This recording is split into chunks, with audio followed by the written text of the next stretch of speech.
Chris Gallagher, who was our 5150 district governor. Chris was born in Texas, but she soon moved to Maryland, where she remained in Maryland, attending grammar school and high school. Every summer since 7 years old, she attended summer camp, loved it so much that there grew her great love for the outdoors. By middle school, she was attending camp in the Maine every summer until graduation from high school, and it was only fitting that it led her first job as a camp counselor after graduation, teaching swimming and life saving. Also natural that she chose to attend a college in Maine, where she earned her degree in forestry. In 1980, she moved to California, and she attended the Dominican University in San Rafael, where she graduated with a BA in environmental education. So upon graduation, she decided to stay in California, which many people do, to pursue her dream to become a park ranger. She went to work at the National Park Service, Golden Gate National Recreation Area, and she also did a stint at Alcatraz as a ranger, not as an inmate. I escaped.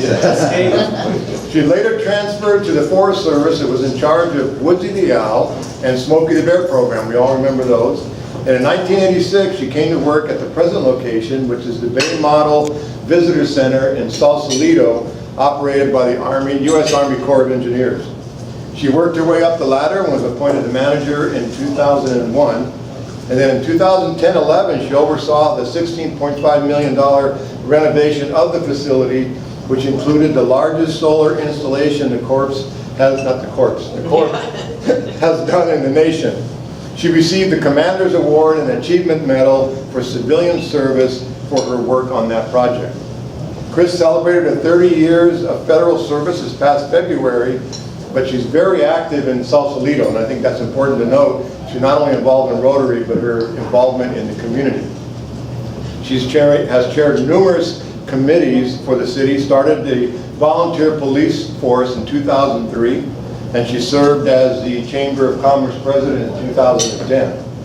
She joined the Rotary Club of Sausalito in 2002, and of course, they instantly put her on the board. She served as on the foundation, and she was named president in 2007-08, and then again president in 2008-09. She served as an assistant governor and chief of staff and was involved in the foundation district.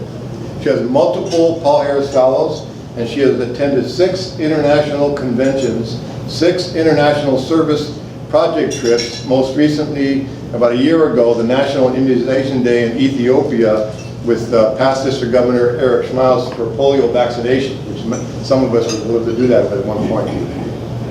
She served and or chaired numerous nonprofit boards, and I don't know where she had the time to do this, the American Red Cross, Big Brothers Big Sisters, Marin Community Foundation, Marin Literacy Program, Salvation Army, YMCA, and United Way.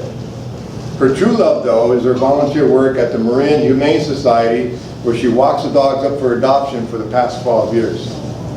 In summary, I just want to mention that Chris just returned from Taiwan, and she'll talk about that, where she was the guest of RI President Gary Wong, and she was just one of 15 governors worldwide that was invited to attend this celebration, and only one of 3 in the United States. Very prestigious invitation. So please give a warm welcome to Chris Gallagher, our district governor. Please stand.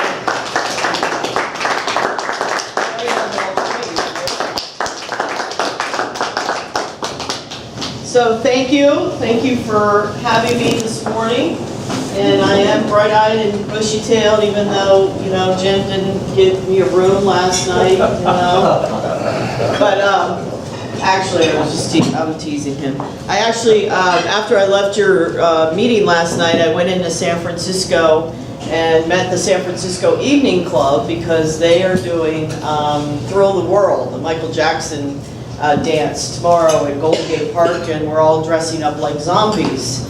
So we went and practiced our zombie dancing last night, which, by the way, it's not as easy as you think. I thought you just walked around and looked scary, but there's quite the routine to this, and it's very choreographed. So I'm actually I'm not up to speed, but I'm at least glad that I went, so I know what to expect. So we'll be dressed up like zombies tomorrow and dancing in Golden Gate Park and, as a fundraiser to San Francisco Evening. And that's how they raise their money to send kids to RILA. So the things that governors do, I guess, you know. So, but Glenn handed out a little gift for me. You get 2 pins this morning.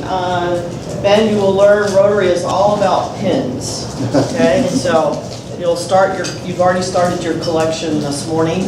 The first one is the theme pin, which is Light Up Rotary.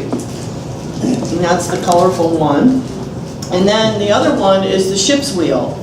And that is my own governor pin. You're allowed to have a pin that sort of signifies you as governor. And I picked the ship's wheel because my club meets at the Sausalito Yacht Club. And the more I thought about it, the Golden Gate Bridge has been done enough. And as Glenn mentioned, I went to Dominican University and I love Smokey the Bear. But if I had done a bear, everybody would think that I went to Berkeley. So, and I went to Dominican where the mascot is penguins. So I don't think the nuns would appreciate me doing a penguin with a rotary wheel in the belly. So anyway, so we did the wheel. And the more I thought about it, our clubs are all along the bay somehow or along the ocean. So we're all water related and it just kind of sort of spoke to me. So enjoy your pin, and it's a little different than the ones in the past. So I know you're still eating or have eaten, but I want you to kind of walk through a little exercise with me. And I know, Ben, you just got inducted, 5 minutes ago, so you'll just have to kind of relate to this, but you can still go through it. I want you to think about the time, the occasion when somebody asked you to be a Rotarian. What was that discussion like? This is just reflecting for you.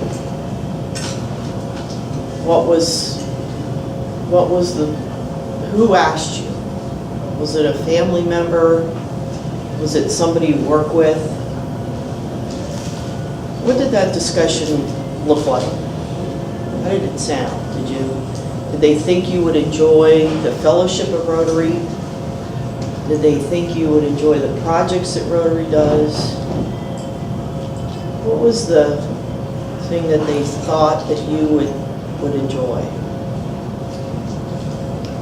And then fast forward to today. Fast forward to when you became a Rotarian. What was that like? How did that make you feel? Did the club do a big deal for you? Did they have a special presentation? How did you feel when they pinned your Rotary pin on your lapel? And then fast forward to today. Why are you still a Rotarian? What keeps you as a Rotarian? Is it the same reasons that you came in initially? Have those reasons changed or been more validated or reinforced? Anybody like to share? Some people like to share. They want to share their story about how they came into Rotary? No? Everybody still asleep? Maury, is your hand going up? Yeah. Okay. Okay. Actually, the one who sponsored me, I met him at church. He was one of those collecting, and he was wearing a Rotary pin. Oh. And I recognized the pin because a family member is a Rotarian who has since then passed on. And so I asked him about it, and he said, you should come to our club next time. I'm the president-elect. I said, wow, I was impressed. Yeah. Then it took several more weeks before I was able to attend, and from there, several more meetings. I said, really busy, busy with work. That has been my life for like 4 years or 5 years. But then, the constant reminders or invitations, so I finally went to Did the you club. join this club initially? Yes. Okay. Cool. Great, thank you for sharing with that. Yes, Mary? I grew up in Rotary. My father was a Rotarian. A little bit louder, I can't hear you. Oh, my father was a Rotarian, and so I knew something about it. And this was in Stockton. And when I was asked, I was teaching at the College of San Mateo, and I was free at noon. And so I was very, very pleased to be asked to become a member. Which club was that, Richard? That was the Foster City Club. Foster City Club. Okay. Never heard of it. I asked you to go through that with me this morning. Thank you, Maureen and Richard, for sharing those stories, because I want you to kind of think about those stories and have them close and near and dear to your heart when you're out in the community this year. You have this fancy new pin that you're going to wear, and as Mari mentioned, it drew her attention when she saw that gentleman wearing that pin, and they're going to ask you, what is that? And they're going to say that, you're going to say, that's my Rotary pin, and that's your lead-in to tell them what Rotary is all about, because their natural reaction is going to say, either they know something about Rotary or they don't, and they're going to say, what is Rotary? And I want you to be able to share with them your particular passion for Rotary, your particular need to want to bring them in if they so desire. If you watch just even Mari's body language, she stood a little taller and a little prouder, talking about her moment and coming into Rotary. We like to talk about things that make us happy, that things that we're proud of. And this is something you should be proud of, something that you want to share with others. We all get, I venture to say, we all get solicitations at home for various organizations to donate money, correct? And sometimes we get those and we say, how did we get on this list? And you look at the solicitation and you run down the left-hand side of the page, and then sooner or later you probably see a name that you recognize. And you say, aha, that's how I got on this list. And chances are the reason you're on that list is because that person who put you on that list respects you, and vice versa.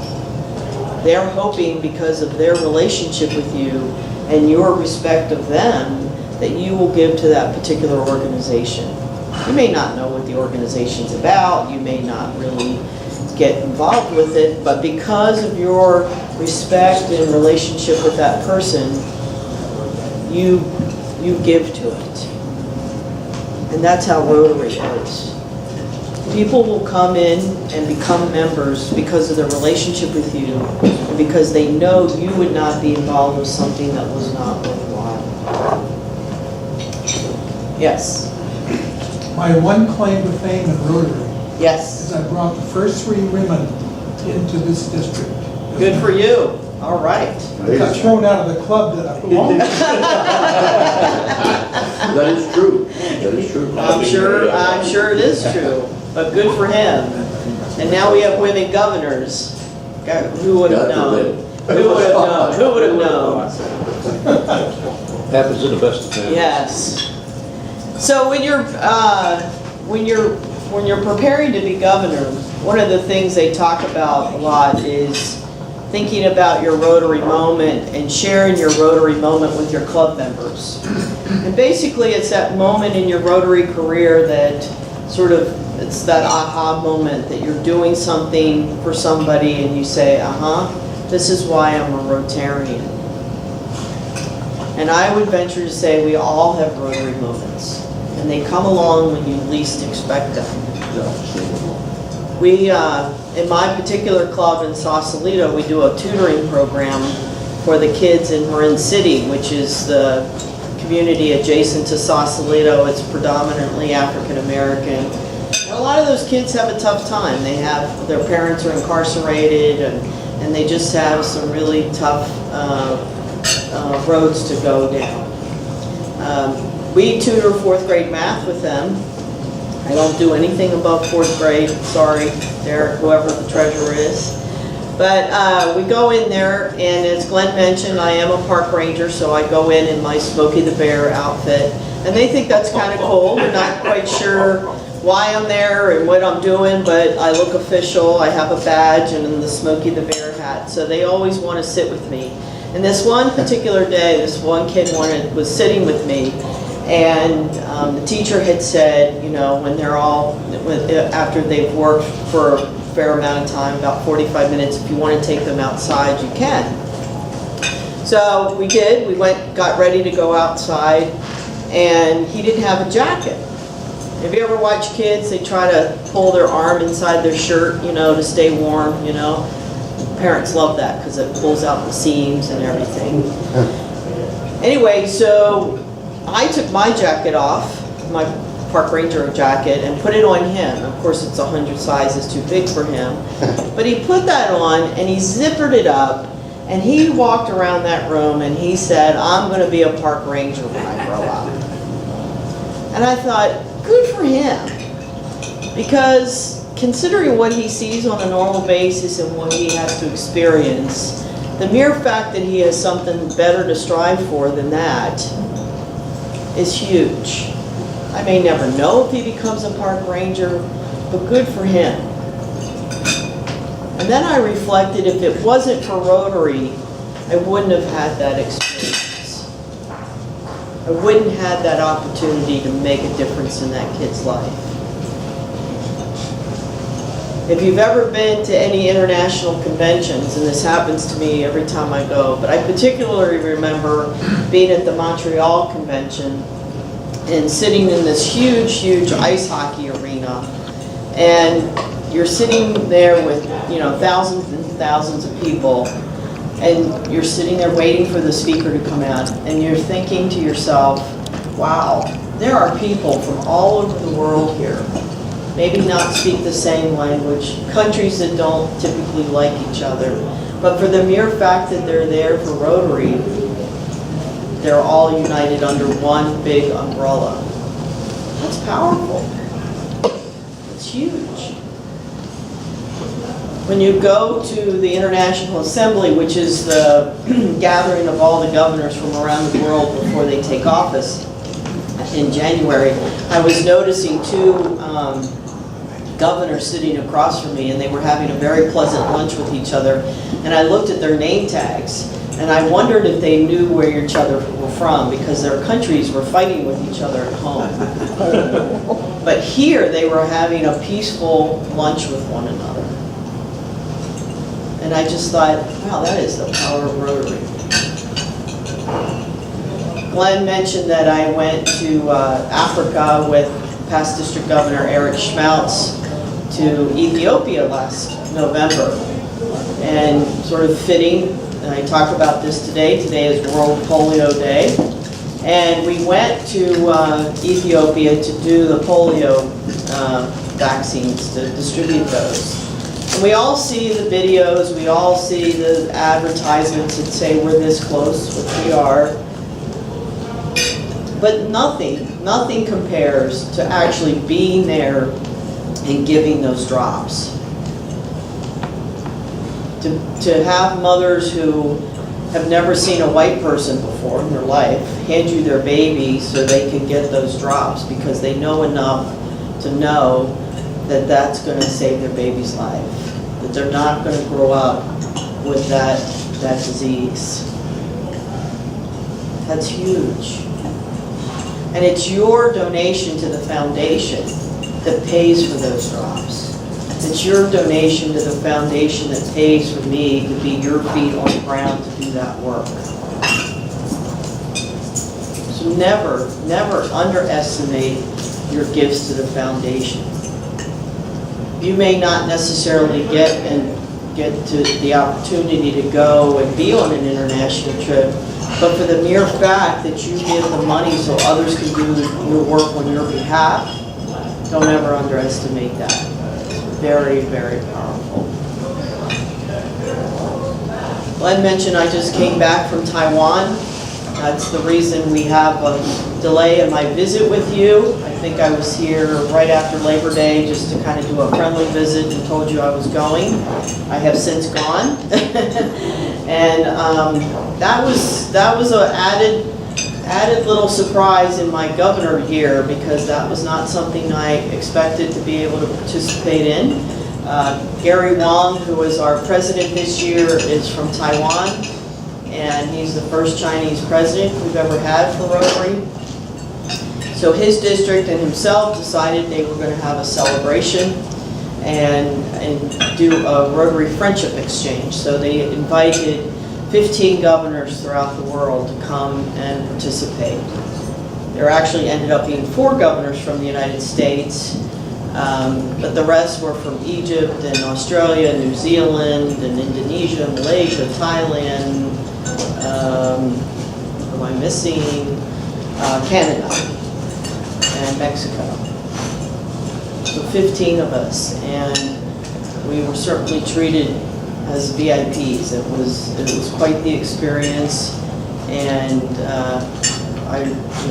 it's one that I'll never forget in Rotary. And now I have 15 more countries that I can go visit, and I have friends there. My classmate in Taipei, who hosted us and everything, just couldn't have been better. So we actually got to meet the president of Taiwan. He came in and spent 45 minutes with the Rotarians, and had our pictures taken with him, and a group picture, so pretty significant.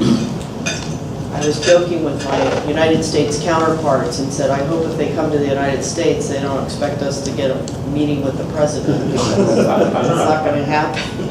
And you know how you normally greet people at the airport? You know, you have a little piece of paper and it has their last name on it, you know.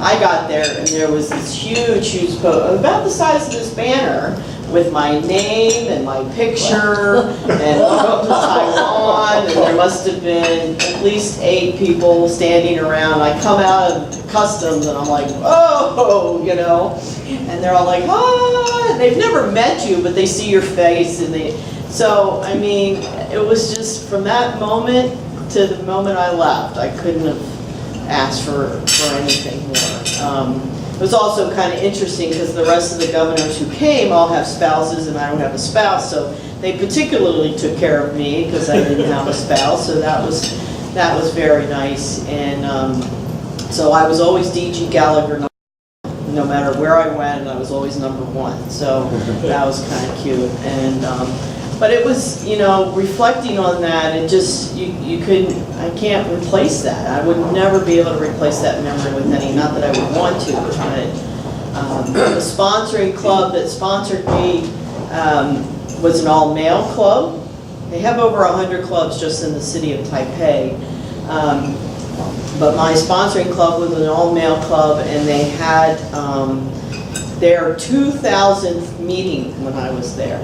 So it was a big deal to them, and it was the one day that they did invite their wives to come, and they had a song for me. They sang a special song to me, and then they had a professional photographer come in and take a club portrait with all their club members, and they insisted that I sit in the middle. So here I was with 100 men around me, which you can't go wrong there. So it was pretty special. And the gentleman that I stayed in his homestay. He has the same last name as Gary, so I told him that I was going to tell everybody I stayed with Gary's brother. So that became kind of a joke. But think of those moments in your own Rotary life, in your own Rotary career, and times when you're doing the work that you do in the community, and you guys do so much. You went over all that with me last night. It's really, really wonderful, the things you do. And think about the impact that you make in other people's lives. You may not think it's a big deal giving them a dictionary, but it is a big deal.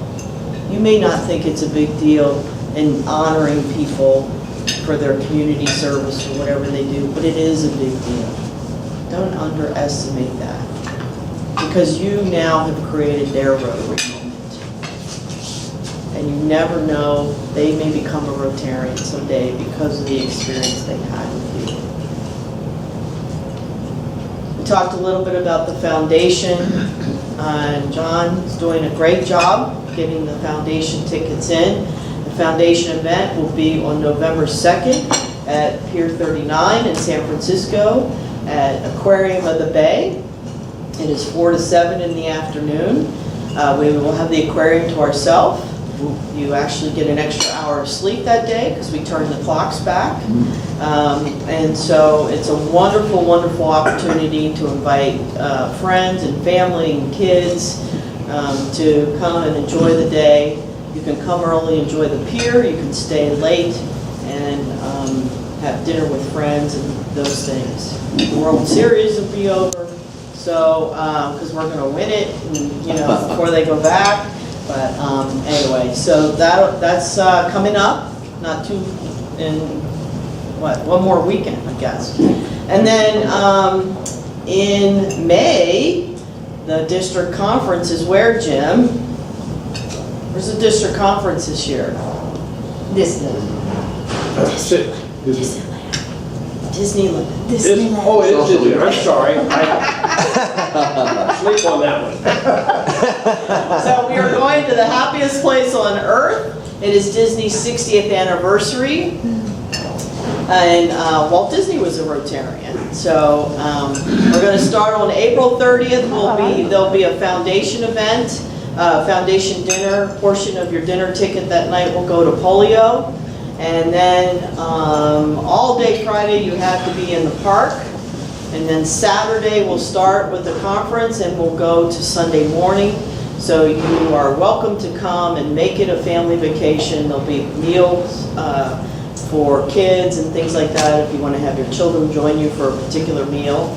You are not allowed to buy children's meals. None of you are allowed to buy children's meals. It's, all the information for both of those events are on the district website. You can sign up for the conference. You can get your room now. We'll be at the Paradise Pier Hotel. Disney does not usually release their rooms this early, but they have released them early for us, and they're really happy to have Rotary there and work with us. They've been really good. So I really encourage you to come down and celebrate your year, celebrate with Jim, all the accomplishments and everything down there. It's a 1-hour plane ride or 6-hour little car drive. You could rent a little mini bus, all of you, and you go down there. So anyway, so those of you who came to my district assembly back in March, I read this little Irish blessing, and given that I'm Irish, but as Glenn mentioned, I started our volunteer police force in Sausalito, and we had our 10-year anniversary last year, and we had the chaplain come and sort of say a few words and give a blessing, and he read this Irish blessing, and the more I listened to it and the more I read it again, it just really, really spoke to me about Rotary. It really talked about the work that Rotary does. And then when the theme came out, it really complemented the theme. So I have ended all of my talks and presentations to the clubs with my own little Irish blessing. So I give you that this morning. May the light of your soul bless your work with love and warmth of heart. May you see in what you do the beauty of your soul. May the sacredness of your work bring you light and renewal to those who work with you and those who see and receive your work. May your work never exhaust you. May it release well springs of refreshment, inspiration, and excitement. May the day never burden. May dawn find hope in your heart, approaching your new day with dreams, possibilities, and promises. May evening find you gracious and fulfilled. May you go into the night blessed, sheltered, and protected. And may your soul calm, console, and renew you. And so with that, thank you for having me this morning. And invite me back. And I'm happy to come down and let me know and happy to do, I'm a good worker, so I can flip pancakes or dig ditches or all those kinds of things. So that's my,